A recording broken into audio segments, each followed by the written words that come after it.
Last week, as we were leaving, Jeff Dorrell, one of the elders, stopped me and said, "You're really taking them pretty deep." And I told him, I said, "Yeah, that's my point. I want to push and see just how deep we can go before people start leaving."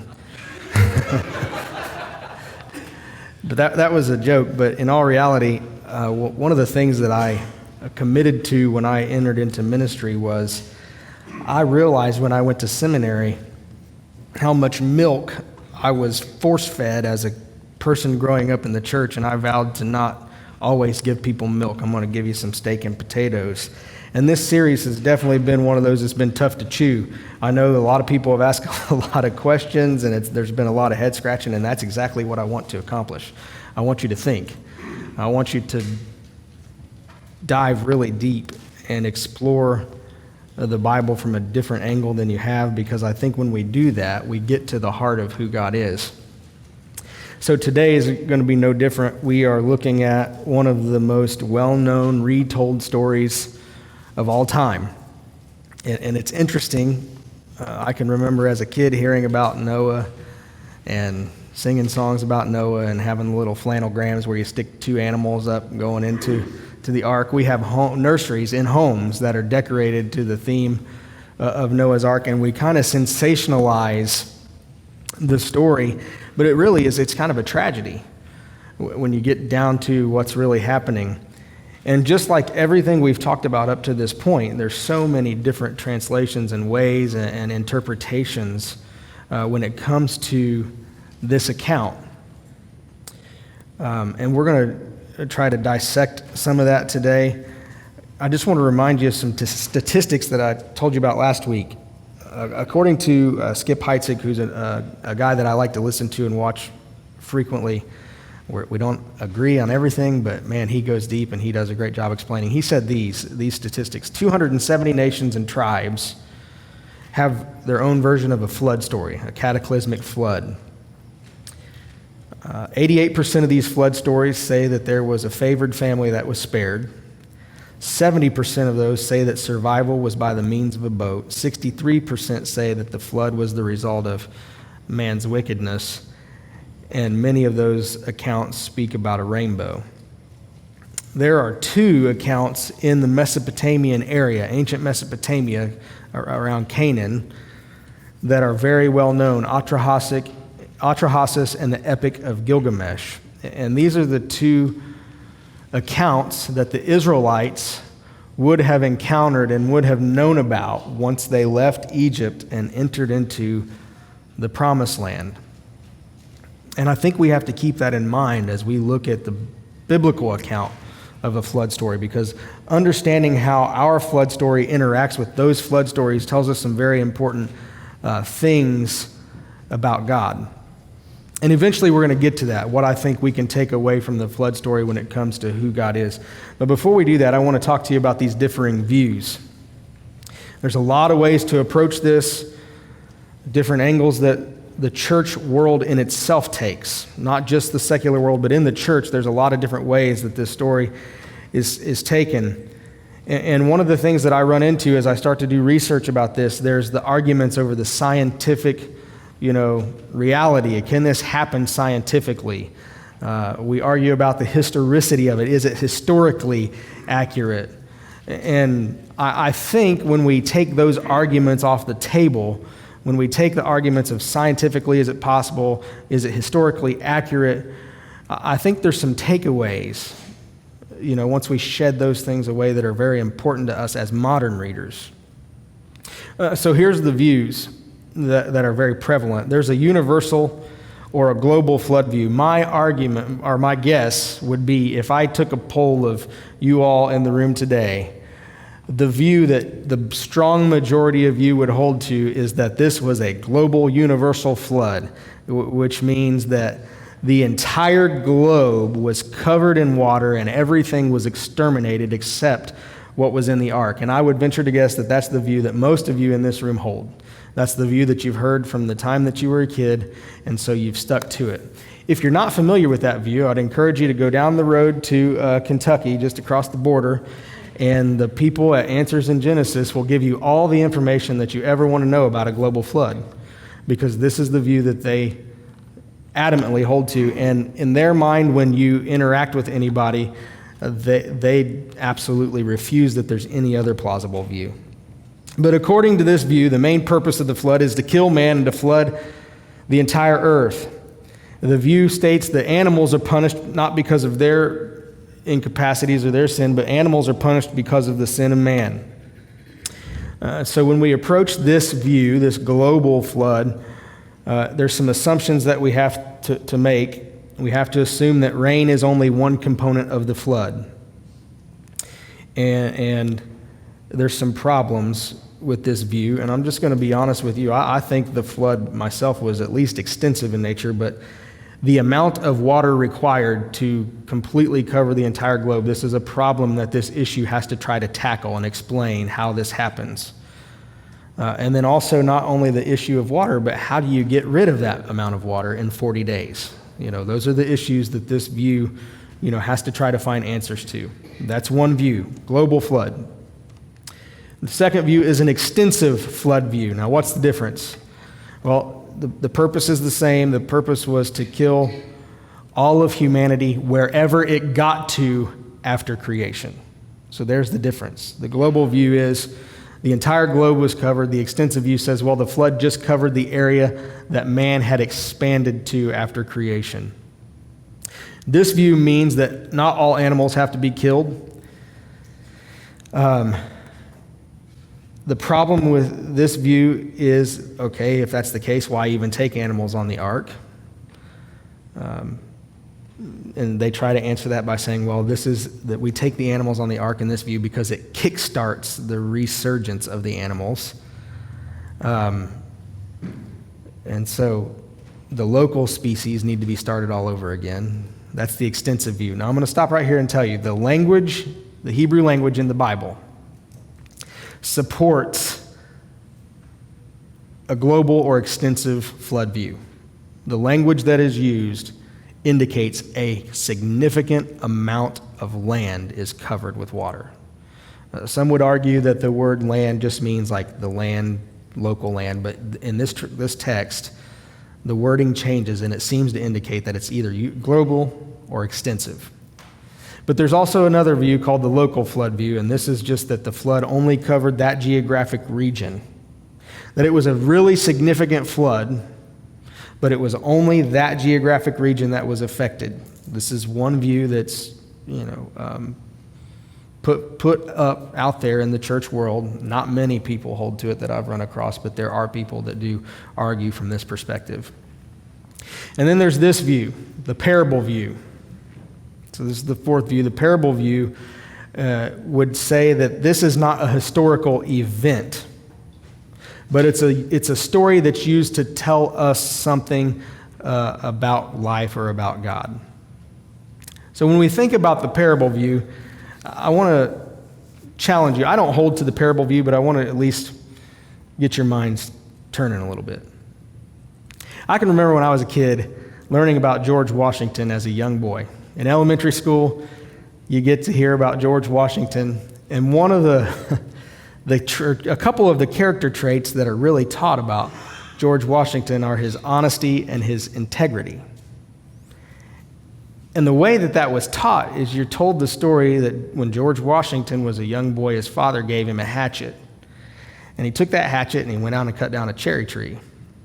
And when his father confronts him, George Washington's response is, I cannot tell a lie.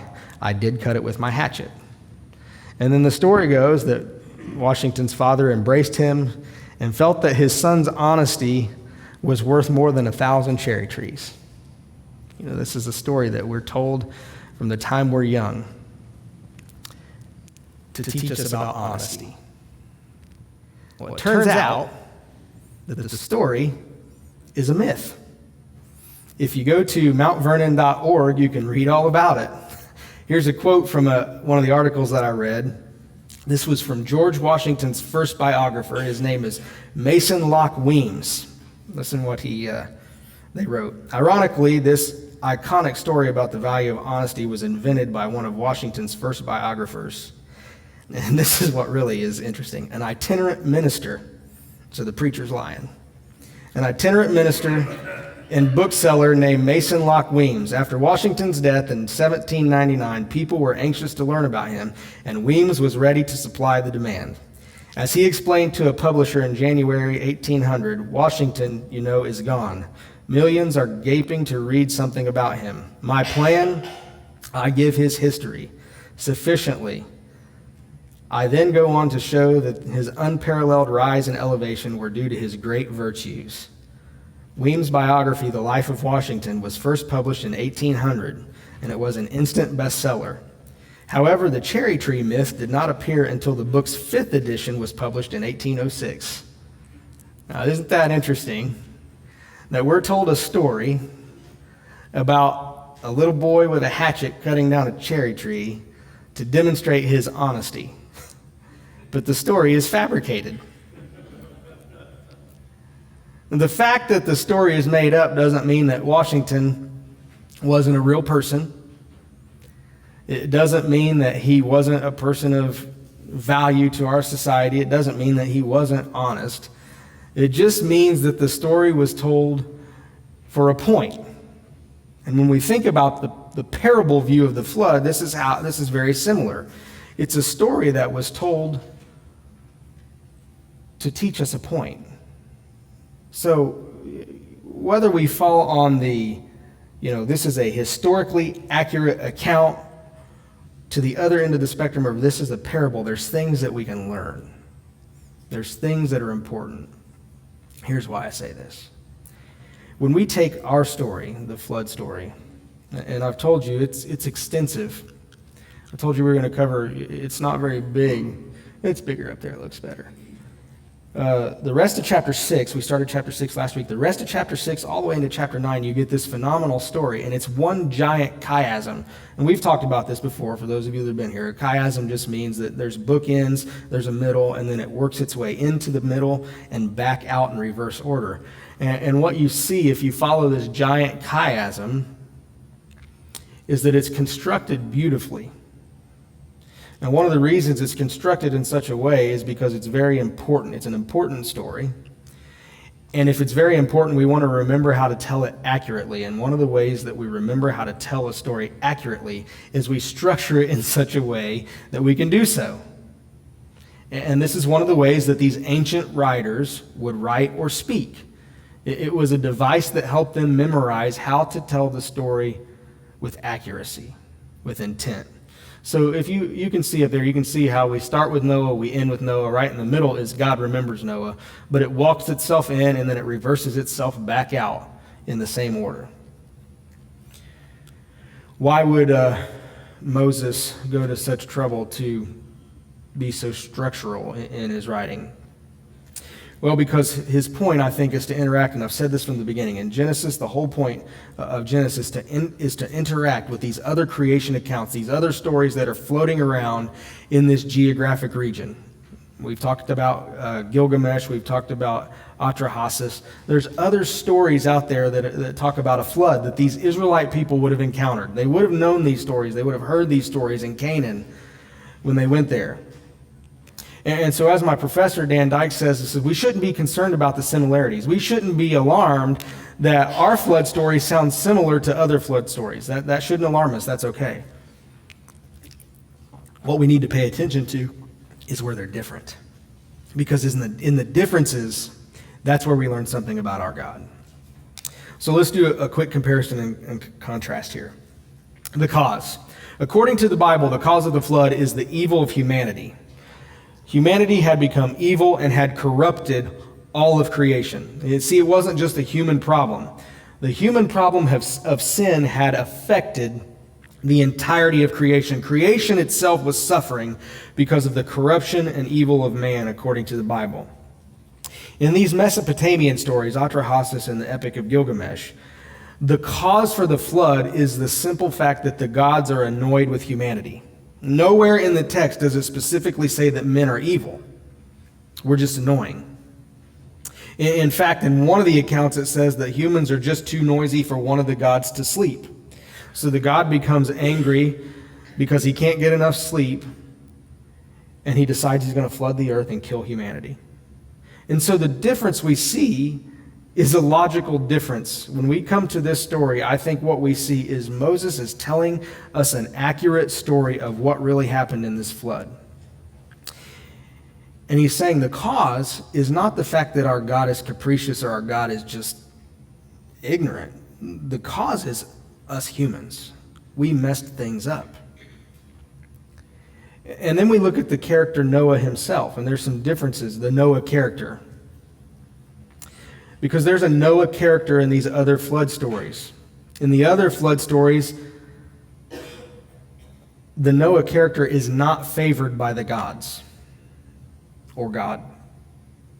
In one of the stories, the way that this Noah character finds out about the flood is because there's a lot of gods in this story, and there's some bickering back and forth between the gods. They just can't get along like children.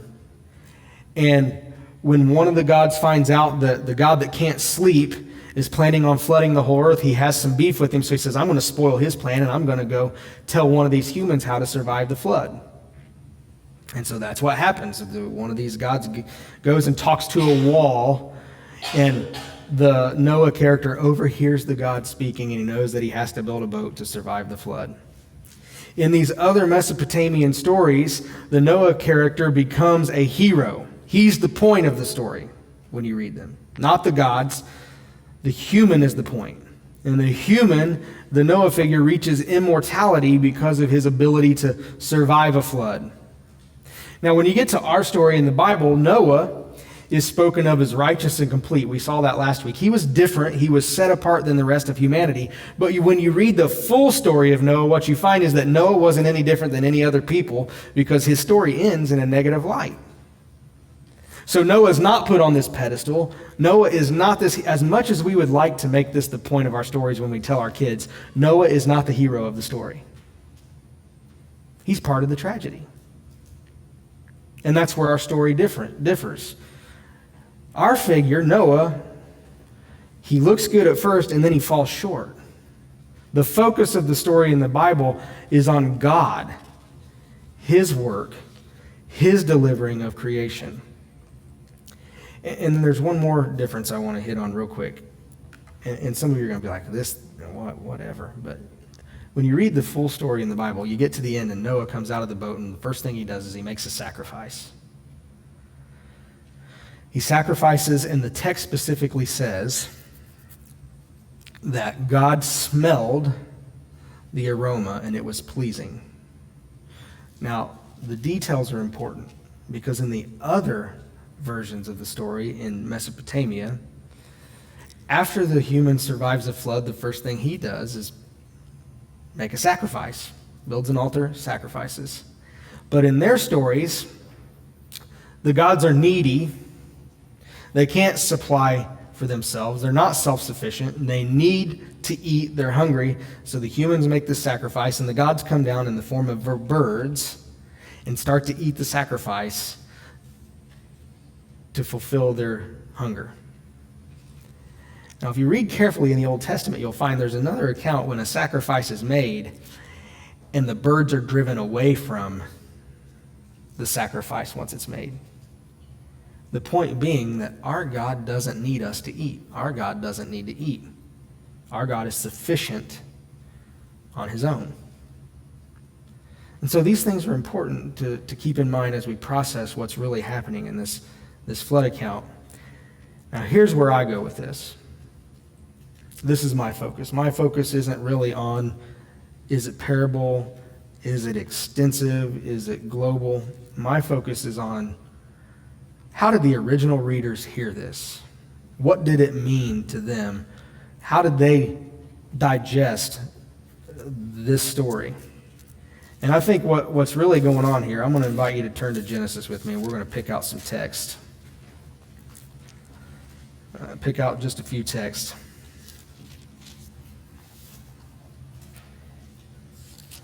Most of you are familiar with the story. You know, God comes down, tells Noah there's going to be a flood, build a boat. Tells him to take 2 of every kind. I asked my girls last night how many of each animal did Moses take on the ark. I got a variety of answers.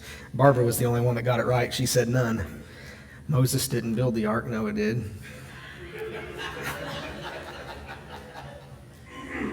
So we get here to this account, and I want to start here at Genesis chapter 7, verse 11.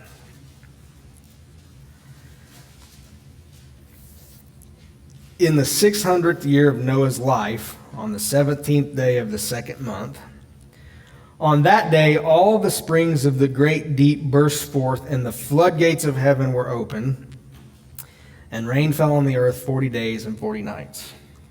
Now, what in the world is going on here? And when we talked about creation, we talked about this idea that when we read the account of creation, our mind automatically goes to a globe.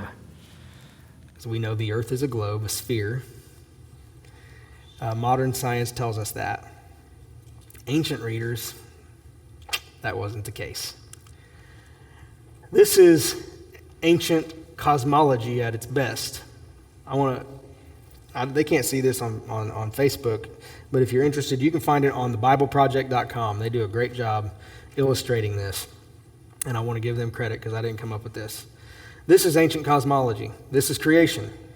When the ancient reader read this text, this is what they saw. They did not see a sphere. They saw a massive land that was floating or anchored by some pillars into a sea. And when they talk about the vault of the sky, they actually thought it was a dome that held back waters, because all of creation was surrounded by chaotic waters. And the work of creation was God creating a space for humanity to live on land, protecting them from the chaotic waters above and from the chaotic waters below. So what you'll see is right there in the middle you have land, and then under that is Sheol, and then under that is the great deep abyss, and then you see the vault in pink, and then above that is the great deep abyss above. And so when we get here to Genesis chapter 7, verse 11, what do we find in the ancient cosmologic mind is the fact that not only is it raining from above, the floodgates have been opened and water is just pouring down, but it says waters from the great deep. And so scientifically, what may have happened is that these geysers just exploded from under the land, and not only was the land filling from above with water, it was filling from below. But what the picture is decreation. That's the picture that these ancient readers had in their mind. It is decreation. It is God undoing everything in creation that he had done. And when we get to this story, what this story is, it's a story about a great reset. It's a story about a new creation with a new Adam type of figure. And so here we have this water that's filling the entire world as we know it. Then you go to Genesis 8, chapter 15, verses 15 through 17. This is after the flood waters recede. And God said to Noah, "Come out of the ark, you and your family, your wife, your sons, and their wives. Bring out every kind of living creature that is with you." Now notice the language here is very similar to Genesis 1 and 2. The birds, the animals, and all the creatures that move along the ground. Creation language. So that they can multiply on the earth and be fruitful and increase in number on it. Creation language, again. The creation mandate, be fruitful and multiply. All these things, from the things that creep to the things that fly, and everything in between, that's what's going on. It's the same thing that's used in the creation account. Then you get to Genesis 9:1. Then God blessed Noah and his sons, saying to them, now this is the mandate to humanity in the garden. The same thing that God said to Adam and Eve. Be fruitful and increase in number and fill the earth. It's a reboot. It's a start over. It's a redo. God has undone everything and then redoing it now again. Now go to Genesis 9, verses 20 through 23. And notice where the story ends. Remember where we end with Adam and Eve? Get to Genesis 3 and you're in the garden and you experience the fall. Look where Noah's at. Verse 20. Noah, a man of the soil, same description as Adam, proceeded to plant a vineyard. He's in the garden. Noah's in the garden, just like Adam. And when he drank some of its wine, he became drunk and lay uncovered inside his tent. Ham, the father of Canaan, saw his father naked and told his two brothers outside. But Shem and Japheth took a garment and laid it across their shoulders. Then they walked in backward and covered their father's naked body. Their faces were turned the other way so that they would not see their father naked. When Noah woke up from his wine and found out what his youngest son had done, he said to him, and then he gives a curse. And where we end the story of Noah is naked and ashamed. Remember we talked about Adam and Eve? Naked and ashamed. And so what's happening with the story is that we see this pattern of humanity. That God restarts, we mess it up. God restarts, we mess it up. And here's the issue, because the question that we've been wrestling with, God promised that there would be a seed, that when the serpent struck his heel, that seed would crush the serpent's head.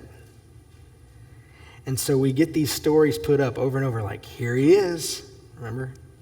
Abel. Nope, Cain killed him.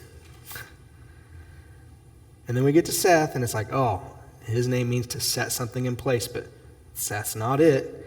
Now we get to Noah. Everybody's evil, but Noah found favor. Here he is. This is the one. This is the seed. And then you get to the end of his story. Nope, he's naked and ashamed too. He falls short. And so we're left with the question when we get to the end of chapter 9. Where is he? Who is it? We're still waiting. In chapter 10, you get all of this genealogy.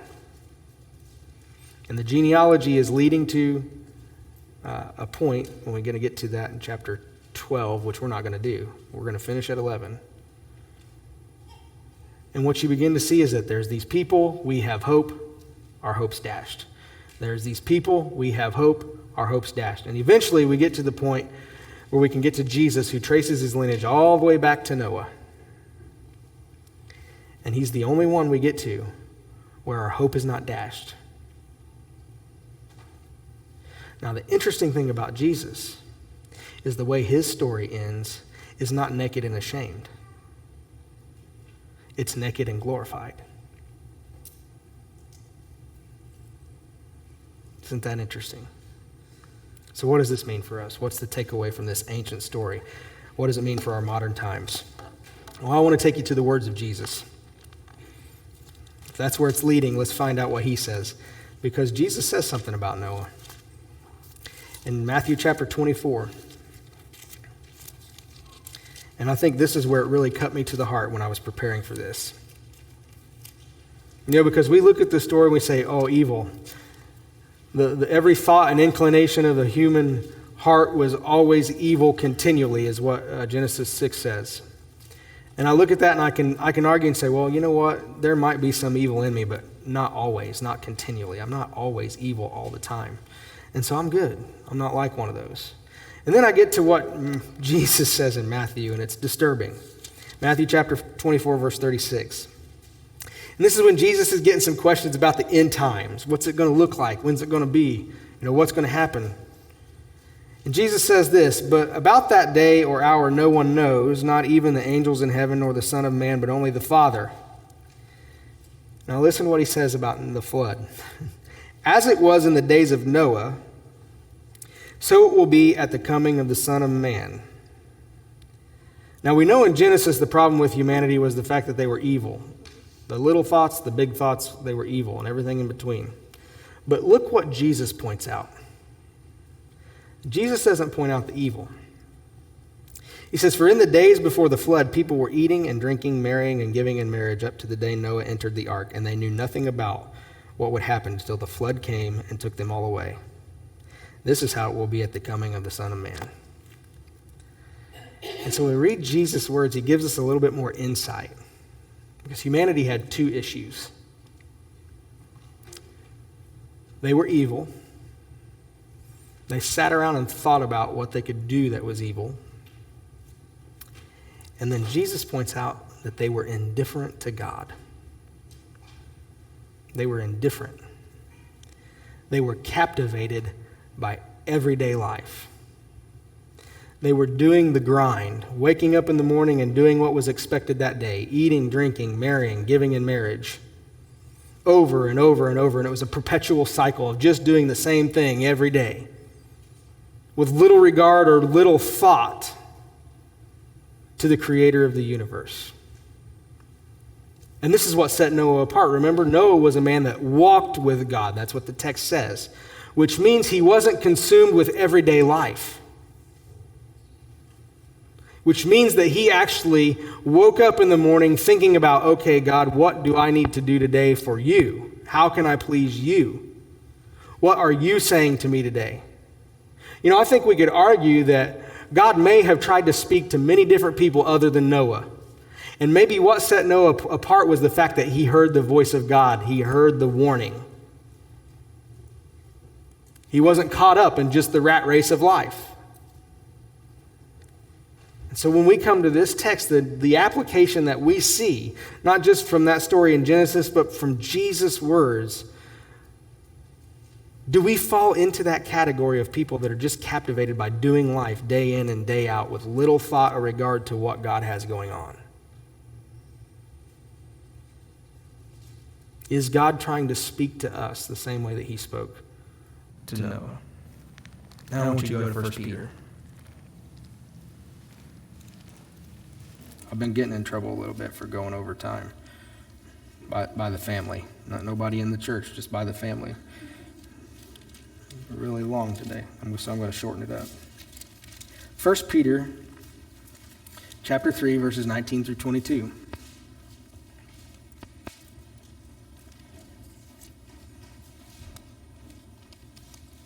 Now, this is an interesting text too, and we're not going to tease this one out very much. This is Peter writing about Jesus. He said, after being made alive, this is after the death on the cross, he went and made proclamation to the imprisoned spirits, to those who were disobedient long ago when God waited patiently in the days of Noah while the ark was being built. In it, only a few people, 8 in all, were saved through water. And this water symbolizes baptism that now saves you also. Not the removal of dirt from the body, but the pledge of a clear conscience towards God. It saves you by the resurrection of Jesus Christ, who has gone into heaven and is at God's right hand, with angels, authorities, and powers in submission to him. Now, this is fascinating to me because this is what Peter says. Peter says that the water, that great flood, is both what brings judgment on evil and cleansing to the righteous at the same time. The same thing. The same flood, the same water, is judgment on evil, cleansing to the righteous. And he said that Noah and his family was saved through the water. Now, what does that tell me? That gives me a picture of who God really is. It gives me a picture of God's justice and his grace working perfectly together. Because these people all experienced the same flood, the same storm, the same gushing water up from above. Noah was spared, his family, they were spared, the evil people died. And it's the same event, and the same event brings both judgment and grace. And furthermore, Peter links this to Jesus. He links this to the work of Jesus, his death and resurrection, and that's what's so interesting about this story. When we get from Genesis 1 and we read all the way through, all 66 books, written over the course of thousands of years, over 1,000 years, many different authors telling one single unified story. It's leading to one person, it's leading to Jesus. And it's the same exact experience of the flood. Because in the cross of Jesus Christ, the same event we can experience both the wrath of God and the grace of God. And it's all how you approach it.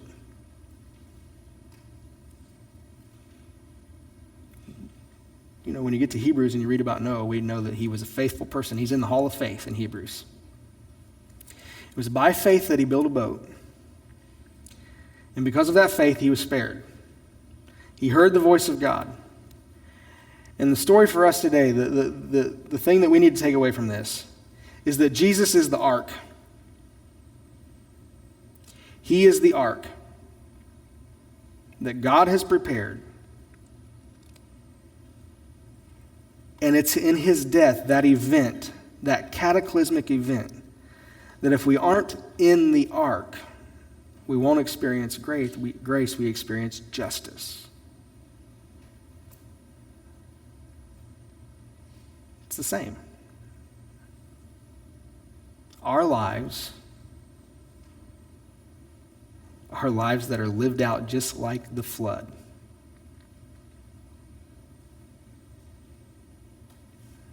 And so we come to the story and we need to ask ourselves, do we hear God's voice?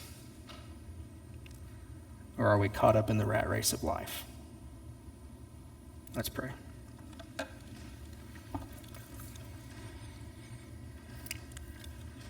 Father, thank you for choosing to reveal yourself to us, for telling us who you are, how you work, how you act, all about your character. And what I find fascinating is that you don't just tell us about yourself, you tell us about us. You tell us about humanity as a whole and the tendencies that we have.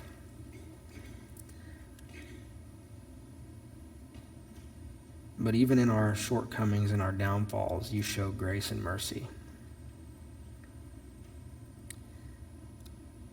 Father, I ask that you forgive me, because there are definitely times in my life when I just get caught up in life, period. And it's the same old thing, the same routine over and over and over, like a broken record. Father, grant me the capacity to slow down, to listen to you.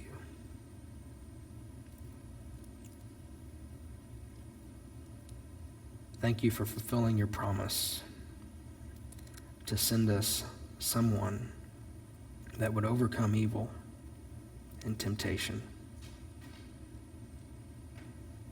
Thank you for opening the door